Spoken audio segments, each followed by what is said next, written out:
April 4th, 1944. Kohima Ridge, Nagaland, India. Subedar Jian Singh pressed his body against monsoon-soaked earth as mortar rounds screamed overhead. The Deputy Commissioner's tennis court, now transformed into a battlefield barely larger than a cricket pitch, had become the fulcrum upon which the fate of India would turn. Through the smoke and chaos, Singh watched Japanese soldiers advancing within grenade-throwing distance. These were men of Lieutenant General Renya Mutaguchi's 15th Army, who had crossed mountains the British deemed impassable, who had marched through jungle that killed half their pack animals, who now stood on Indian soil believing they would liberate Asia from European colonialism. What the Japanese couldn't know was that the men defending this ridge weren't just fighting for the British Empire. They were Indian soldiers of the 161st Indian Brigade, men who would transform what military historians call the bloodiest battle Britain ever fought into something far more profound. A moment when Indian soldiers, fighting in British uniform, would determine not just the outcome of World War II in Asia, but the very future of their own nation. The irony would have been laughable if it weren't so tragic.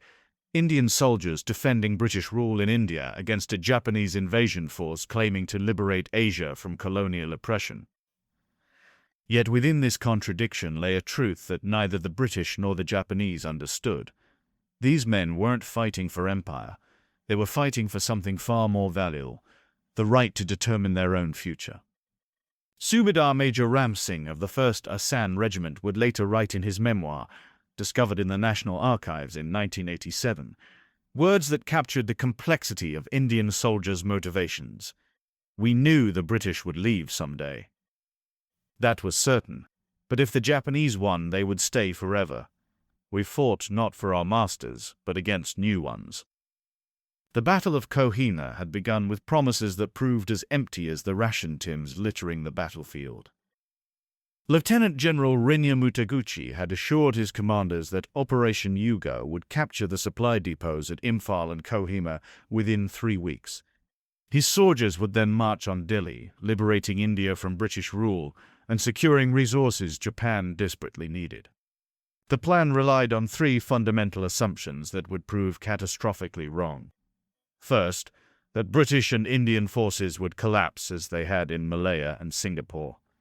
Second, that local Indian populations would rise up to support Japanese liberators.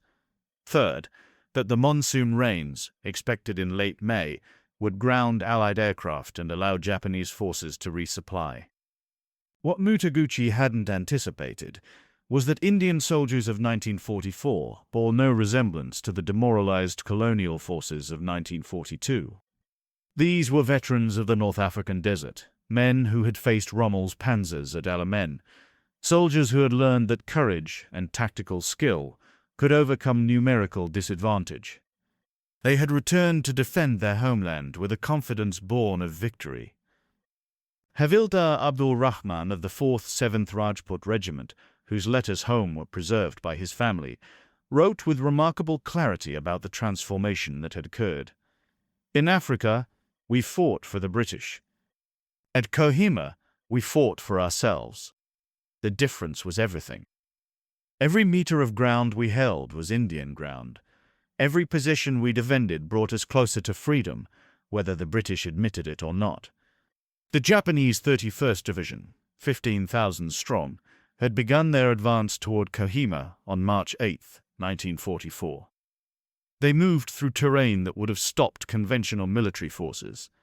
Mountains rising 7,000 feet, valleys choked with vegetation so dense that sunlight never reached the ground, rivers swollen with early rains that swept away men and equipment alike.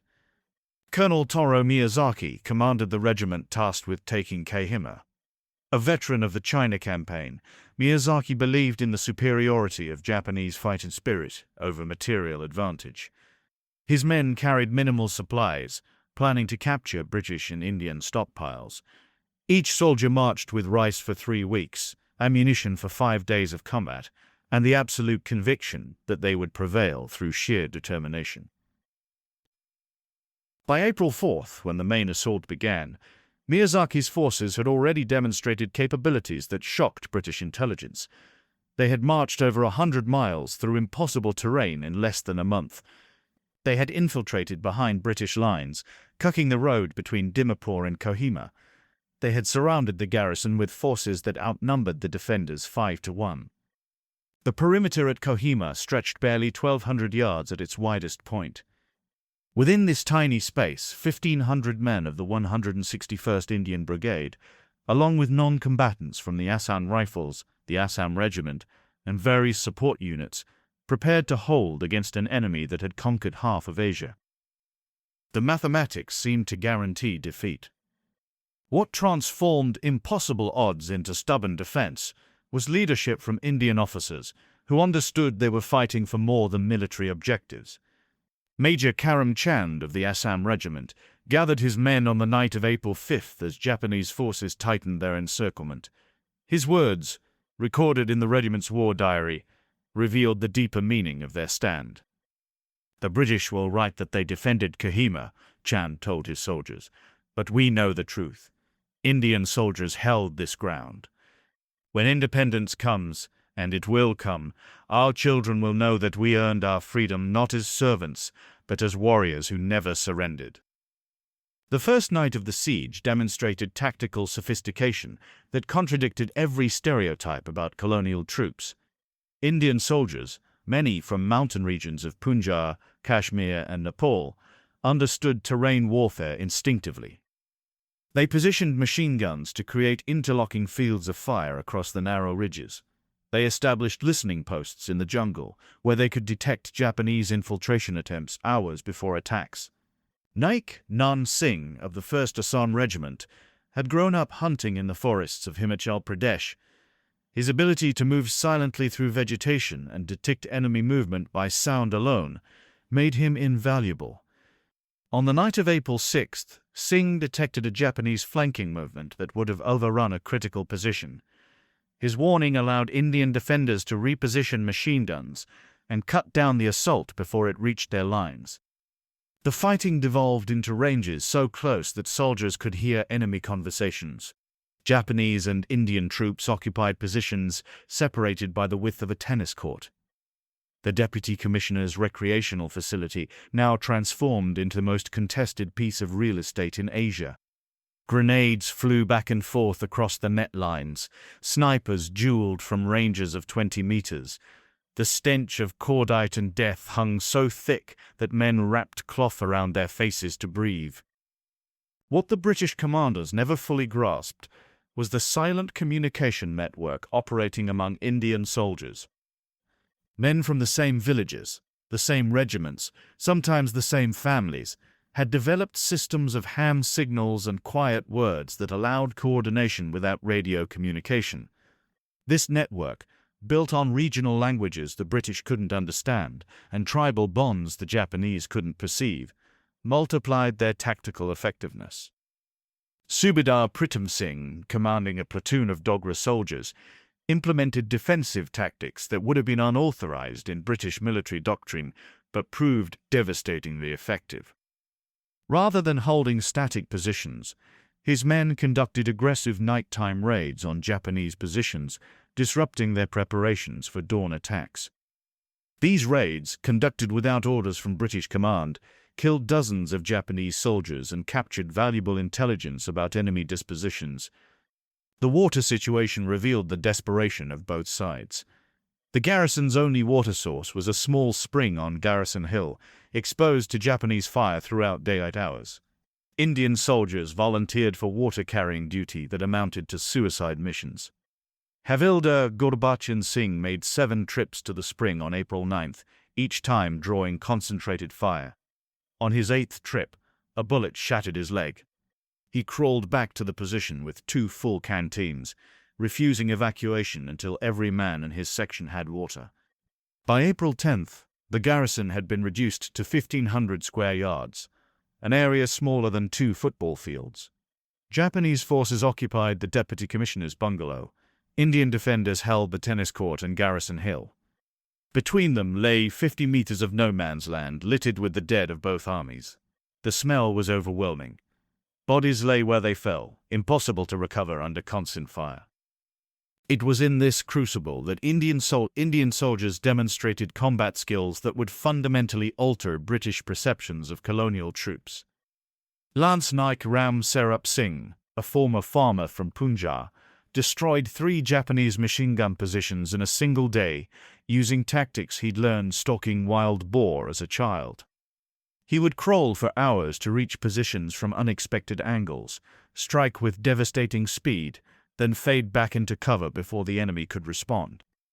The monsoon arrived early on April 12th, transforming the battlefield into a nightmare of mud and blood. Rain fell in sheets that reduced visibility to meters. The tennis court became a quagmire where wounded men drowned in puddles before they could be reached. Yet the rain also grounded Japanese aircraft and made their artillery less effective, providing the defenders with marginal relief. Reinforcement attempts revealed the racial hierarchy that still governed British military thinking, even in desperate circumstances. When the 161st Brigade prepared to break through to relieve Kohima, British officers initially planned to use Indian troops as the assault wave, while British units provided support. This decision was reversed only when Indian officers quietly made clear that their men would advance regardless of orders, with or without British support.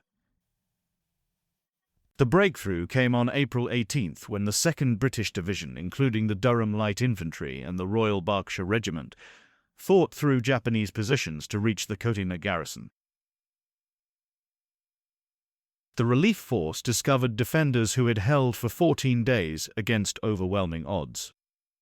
What shocked British officers was the condition of the Indian troops. Despite severe casualties, despite near starvation, despite wounds and exhaustion, they maintained discipline and fighting effectiveness that exceeded British units in similar circumstances.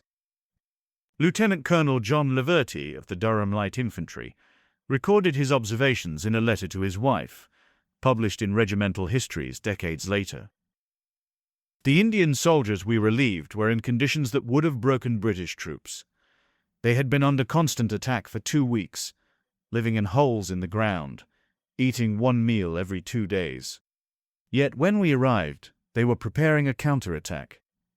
These were not the colonial soldiers I had expected. These were warriors. The relief of Kohima didn't end the battle.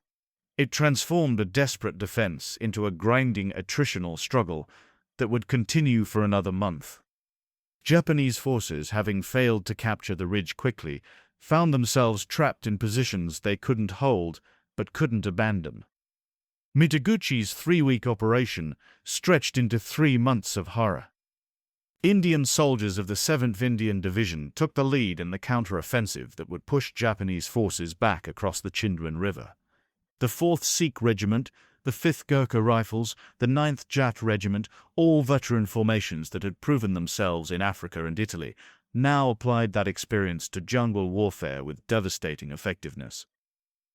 The tactics they developed would influence military doctrine for decades: small unit infiltration, using terrain to mask movement, close coordination between infantry and artillery without relying on radio communication, aggressive patrolling that seized initiative from numerically superior forces. These innovations came not from British staff colleges, but from Indian soldiers adapting traditional hunting and tribal warfare techniques to modern the idea that Britain had no better deal with the success of the entire energy to revalue, and that this could, and I think, a massive myth, seem. What emerged in the aftermath was a remarkable paradox. Indian soldiers had saved British India from Japanese conquest. They had demonstrated tactical sophistication and fighting spirit that contradicted every assumption about colonial troops' capabilities. They had earned recognition as warriors equal to any in the world. Yet they remained subjects of the empire they had defended, denied the political rights for which they had fought. The battle statistics told part of the story, but missed its deeper meaning.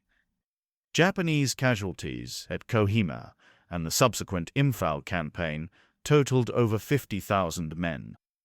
The 31st Division, which had begun Operation Yugo at full strength, ceased to exist as a combat formation.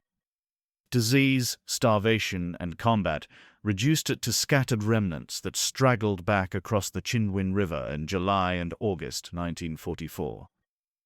For the Japanese, Kohima represented the turning point where their advance across Asia finally halted.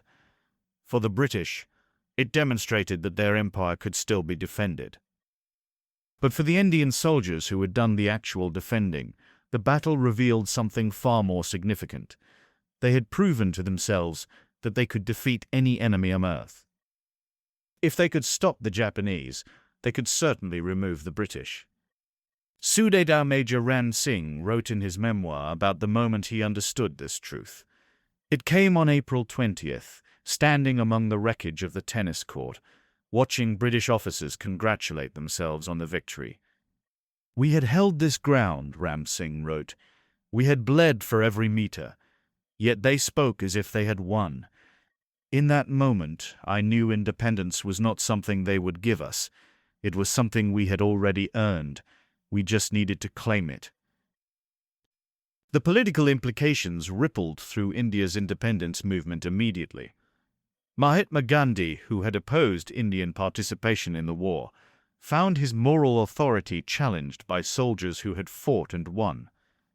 Subhas Chandra Bose, whose Indian National Army had fought alongside the Japanese at Kohima, promising liberation through alliance with Japan, found his strategy discredited by Japanese defeat and brutal treatment of Indians in occupied territories. The veterans of Kohima returned to an India transformed by their sacrifice. The Quit India movement of 1942 had radicalized the population. British promises of eventual self-government after the war were no longer sufficient. The soldiers who had saved the empire now demanded their due. Many joined the independence movement, bringing military discipline and organizational skills that would prove crucial in the final push for freedom. British military historians consistently minimized Indian contributions to the Kohima victory, crediting the 2nd British Division's relief operation while downplaying the fact that Indian troops had held the perimeter for 2 weeks before that relief arrived. Official histories referred to the defenders as British forces, technically accurate since they wore British uniforms, but deliberately obscuring the fact that 75% were Indian soldiers. This erasure began crumbling almost immediately as Indian veterans published their own accounts. Books written in Punjabi, Urdu, Hindi, and English told the battle from perspectives British historians had ignored. These accounts emphasized different aspects of the fighting: the courage of individual Indian soldiers, the tactical innovations developed by Indian officers, the silent communication networks that bound men together, the understanding that they fought not for empire, but for their own future. The Battle of Kohima earned 4 Victoria Crosses, Britain's highest military decoration. None went to Indian soldiers, despite multiple acts of extraordinary valor that met or exceeded the standard for the award. This disparity, obvious to the men who had fought, reinforced growing conviction that British gratitude had limits carefully defined by race and colonial status. Naik Jean Singh, who had held a critical position for 6 hours after every other man in his section was killed or wounded, received the Indian Distinguished Service Medal, a decoration specifically created for Indian soldiers because they were ineligible for awards granted to British troops. The citation praised his courage in language that would have justified a Victoria Cross had he been British. The distinction was not lost on Indian veterans. When India achieved independence on August 15, 1947, veterans of Kohima played prominent roles in the transition. Many joined the new Indian Army, bringing combat experience and tactical knowledge that proved invaluable during partition violence and the First India-Pakistan War. Others entered politics, their military service providing legitimacy and organizational experience. The Kohima Memorial, dedicated in 1944, bears an inscription that became famous worldwide. "When you go home, tell them of us, and say, 'For your tomorrow, we gave our today.'" The words, borrowed from Greek antiquity, were meant to honor British soldiers, but Indian veterans knew the truth. They had given their today for India's tomorrow, for independence they would see achieved within 3 years of the battle. Japanese veterans of Kohima offered their own perspective on Indian soldiers in post-war interviews. Colonel Miyazaki, captured after the battle, told American interrogators something that never appeared in official reports. The Indian soldiers fought differently than the British. They understood the terrain better, moved more quietly, struck more aggressively. If the British had fought like the Indians, we would have lost months earlier. This assessment contradicted Japanese propaganda that had predicted Indian soldiers would desert or surrender when offered liberation from British rule. The Indian National Army, formed from Indian prisoners of war and led by Subhas Chandra Bose, fought alongside Japanese forces at Kohima. They discovered that Indian soldiers in British uniform showed no interest in defection. The bonds of regiment and brotherhood proved stronger than political ideology. The failure of the INA to spark mass defection revealed something Japanese planners had never understood. Indian soldiers' loyalty wasn't to the British, but to each other, to their regiments, to their conception of honor. They would fight with extraordinary courage for causes they supported, and resist with equal determination when they felt betrayed. The Japanese offered liberation as propaganda. Indian soldiers knew they would take their freedom when ready, not receive it as a gift from new masters. The medical situation at Kohima illustrated the chaos of the siege. The main dressing station occupied a bunker barely 20 feet square, where doctors performed surgery by candlelight while mortar rounds shook earth from the ceiling. Indian medical orderlies worked for days without sleep, carrying wounded through fire to reach the casualty clearing station.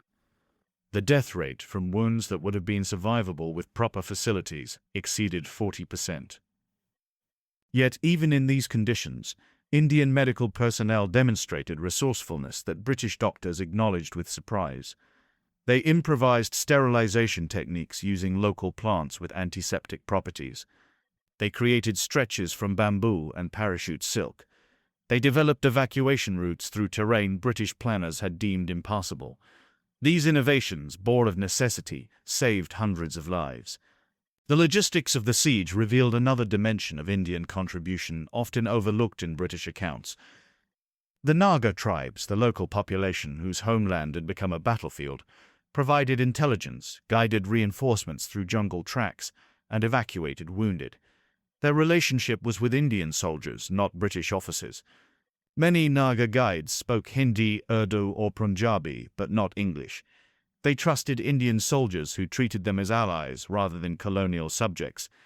This alliance between Indian soldiers and Naga tribesmen created a network that Japanese intelligence never penetrated. Now unions were tight, and sexmen, armed, and. So the others were flooded. They guided supply columns through routes that didn't appear on maps. They evacuated wounded soldiers who would otherwise have died. Their contribution was essential to the defense, yet British accounts rarely mentioned them except as generic native porters. The aftermath of Kohima saw Indian regiments lead the pursuit of Japanese forces back into Burma. The 17th Indian Division, nicknamed the Black Cats, spearheaded the advance that would recapture Mandalay and Rangoon. These formations, blooded at Kohima and Imphal, had transformed from colonial troops into one of the finest fighting forces in Asia. They would finish the war, having defeated the Japanese army that had conquered Malaya, Singapore, and Burma in 1942. When Field Marshal William Slim wrote his memoir, Defeat into Victory, he acknowledged what many British officers refused to admit. The 14th Army, which won the Burma campaign, was 70% Indian. The critical battles at Kohima and Imphal were won primarily by Indian soldiers. British units played important roles, but the weight of combat, the bulk of casualties, and the tactical innovations that brought victory came from the Indian regiments. Slim's honesty earned him criticism from British military historians who preferred narratives of British triumph over Japanese aggression. His insistence on crediting Indian soldiers by name, by regiment, by specific action, made his memoir the most reliable source for understanding Kohima from the perspective of those who actually fought the battle. Indian veterans treasured his book for acknowledging what their own government tried to minimize. The strategic consequences of Kohima extended far beyond the immediate tactical situation. Japanese plans for Operation Yugo had envisioned a breakthrough to the Indian plains, where they would link up with the Indian National Army and spark a general uprising against British rule. The failure at Kohima ended Japanese expansion in Asia definitively. After April 1944, every Japanese operation was defensive, retreating, postponing inevitable defeat. For India, the victory demonstrated that independence was militarily feasible. If Indian soldiers could defeat the Japanese, Britain's ability to hold India by force became questionable. The cost of maintaining colonial rule against determined resistance would exceed any possible benefit. This calculation, understood by British politicians if not always by military officers, accelerated the timeline toward independence. The economic cost of the siege revealed another aspect of imperial contradiction. Britain fought the battle using Indian resources, Indian taxes, Indian soldiers to defend British rule in India. The government of India spent over £2 billion on the war effort, money borrowed from Indian taxpayers that would never be repaid. Indian soldiers fought and died to preserve a system that exploited their homeland financially, even as it honored their courage rhetorically. This economic reality, combined with military success, created irresistible pressure for change. Indian politicians could point to Indian soldiers' sacrifices and ask what made them unworthy of self-government. British officials found themselves unable to answer without admitting the fundamental immorality of colonial rule. The veterans of Kohima had earned independence not through political negotiation, but through blood and courage. In 1972, the Indian government established the Kohima War Cemetery as a memorial to all who fought in the battle. Unlike the British memorial, which primarily honored British and Commonwealth dead, the Indian cemetery gave equal prominence to soldiers of all backgrounds. The names were listed alphabetically, without regard to rank or ethnicity. Hindu, Muslim, Sikh, Christian, soldiers of all faiths who had fought together now rested together. Veterans associations formed in the decades after independence, bringing together men who had served in different regiments but shared the experience of Kohima. These organizations documented oral histories, collected letters and diaries, published accounts that corrected British narratives. They established scholarships for children of soldiers killed in the battle. They lobbied for recognition and pensions for veterans who had received neither. When the 50th anniversary arrived in 1994, the commemoration revealed how dramatically perspectives had shifted. Indian veterans, now elderly men, traveled to Kohima with their children and grandchildren. They walked the battlefield, now peaceful, and told stories of combat that British accounts had omitted. They pointed out positions held by Indian units, named Indian soldiers who had performed extraordinary acts, reclaimed their own history from decades of erasure. Japanese veterans attended as well, some traveling to Kohima to apologize for the suffering their invasion had caused. The meeting between former enemies, mediated by Indian veterans, produced remarkable reconciliation.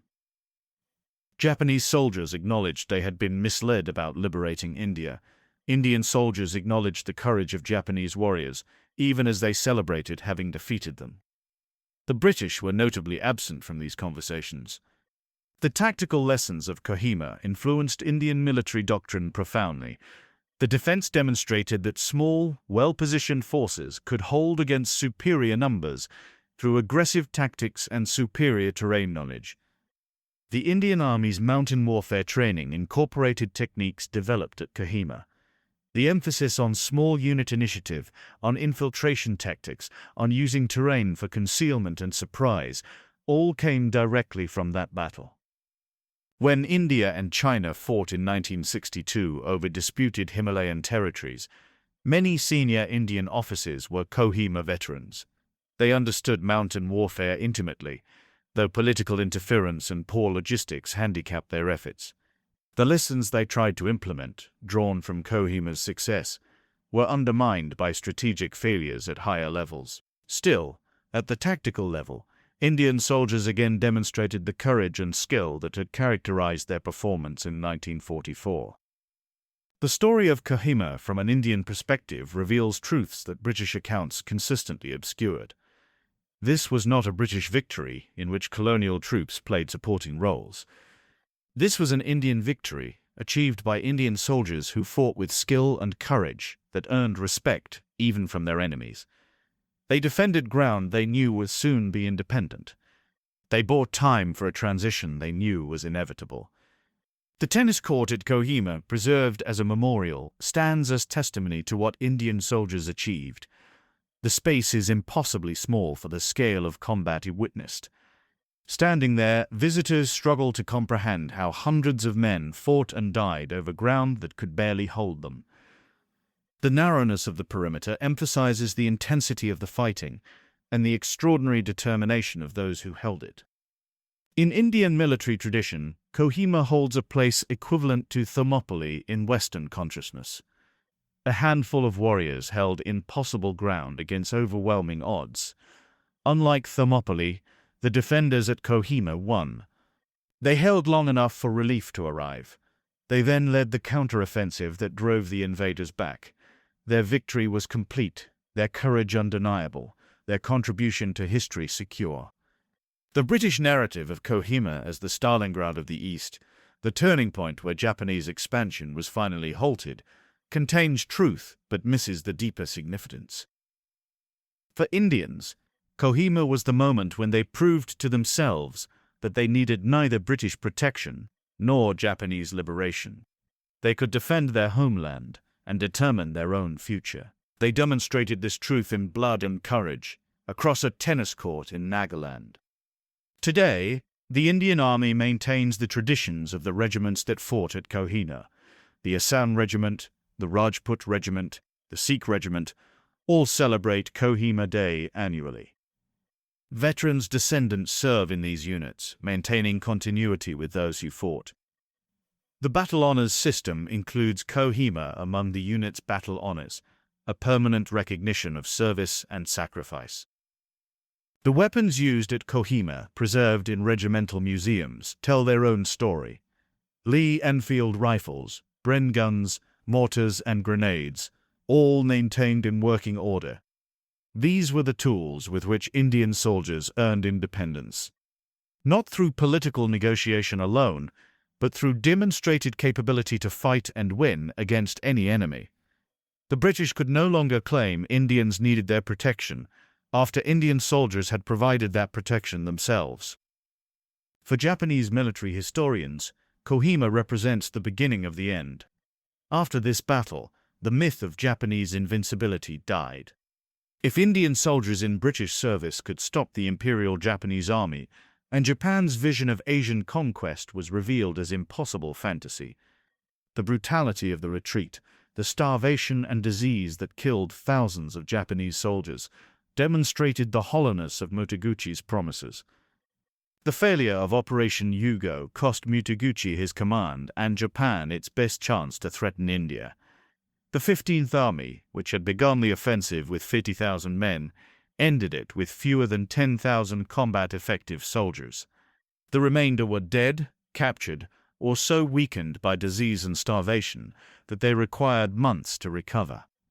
This catastrophic loss could not be replaced.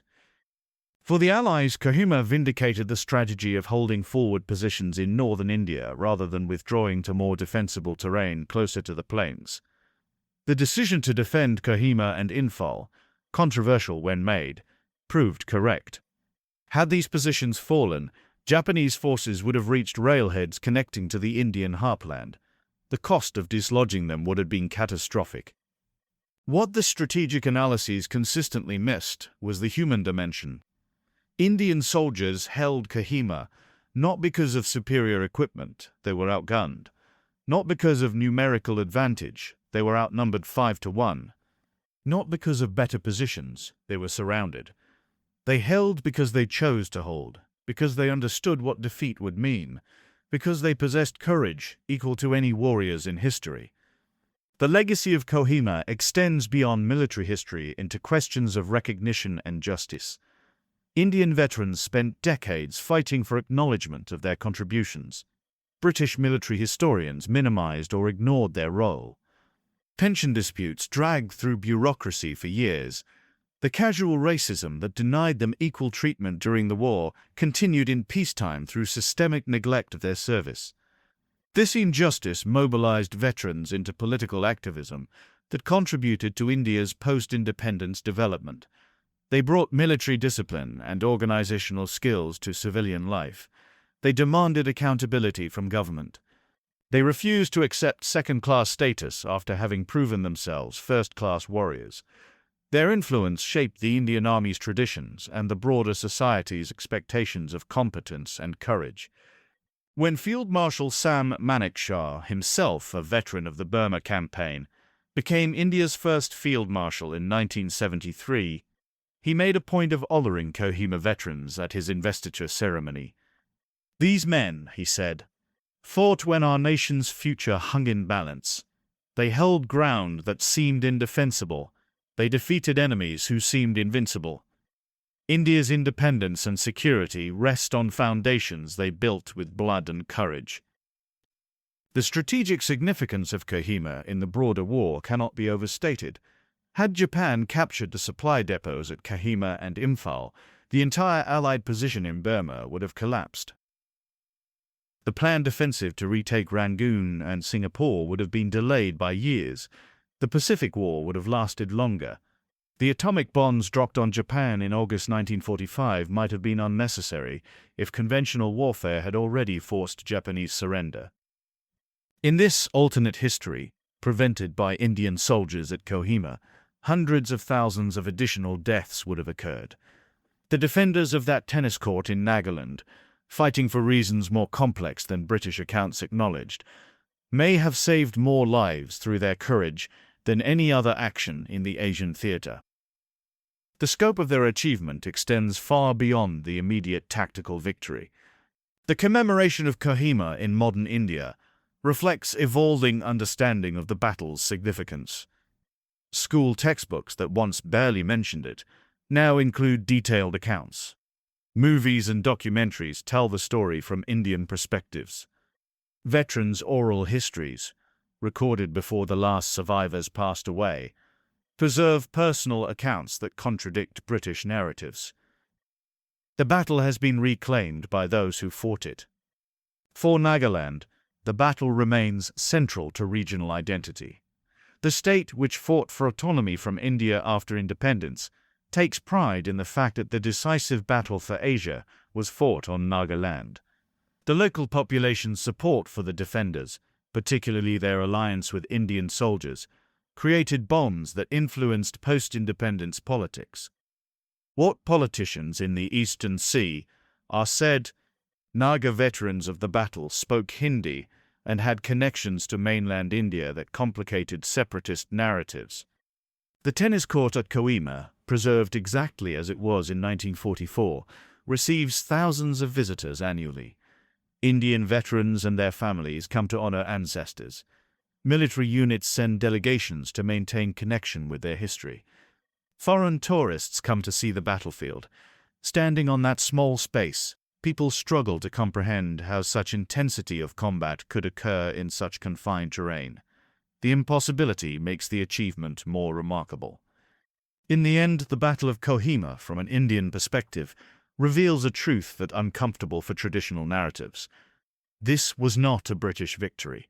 This was an Indian victory, won by Indian soldiers, for India's future. They fought in British uniform, under British command, but for their own reasons and their own goals. They earned independence not as a gift from grateful rulers, but as warriors who had proven they needed no rulers at all. The men who held the tennis court, who fought across Garrison Hill, who survived 2 weeks of siege, and then led the counteroffensive that drove Japanese forces back to Burma, these men were not colonial troops. They were Indian soldiers who understood that their battlefield performance would determine their nation's future. They fought with the courage of those who have everything to win and nothing to lose. Subedar Major Ram Singh, in the final entry of his memoir, written in 1946, summarized what Kohima meant to those who fought there. "We did not fight for the British Empire. We fought for India. The British thought we were defending their rule. They were wrong. We were ending it. Every day we held, every attack we repulsed, we proved we needed no masters. When independence came 3 years later, we had already earned it at Kohima." The legacy of Kohima lives in the Indian Army today. The regiments that fought there remain elite formations. The tactics developed there informed training. The courage displayed there sets standards for new generations. When Indian soldiers deploy to mountain frontiers, they carry knowledge passed down from those who held the tennis court against impossible odds and won. The story of Kohima, told honestly from Indian perspective, is a story of warriors who transformed the course of history. They stopped Japanese expansion into India. They proved that courage, skill, and determination could overcome material disadvantage. They wrote their own destiny in blood and courage on a hilltop in Nagaland, and the world changed because they refused to yield. When you visit Kohima today, when you stand on the tennis court and read the memorial inscriptions, remember that the hands which held that ground were Indian hands. The blood that soaked that earth was Indian blood. The courage that won that battle was Indian courage. They fought for your tomorrow. They gave their today. And in doing so, they earned not just victory over Japan, but freedom from empire. That is the truth of Kohima, from an Indian perspective.